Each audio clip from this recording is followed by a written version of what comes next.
Hello everyone, आज मोर बनी स्वप्नर momo. स्वप्नर मोमोर recipe तो मुझे निश्चिंत शेयर करी। फास्ट जानतु आम कौन पे बनइलु स्वप्नर मोमो।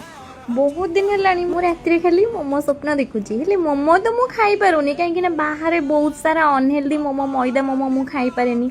से आम सब रूममेट्स मिसिकी जहाँ मोमो माने इनसफिशिएंट इंग्रेडिएंट्स किसी भी सफिशिएंट नथिला जेतिकी जा वेजिटेबल्स दे मोमोर स्टफिंगटा बनईदेलु तापर मोमो सिप देदेलु। ଆଉ ये व्यक्ति जनक କରିଛନ୍ତି ଏଇ ମୋମୋଟି ତ ତାଙ୍କୁ କୋଉ ଆୱାର୍ଡ ଦବୁ ଏ ଭାବୁଥିଲି।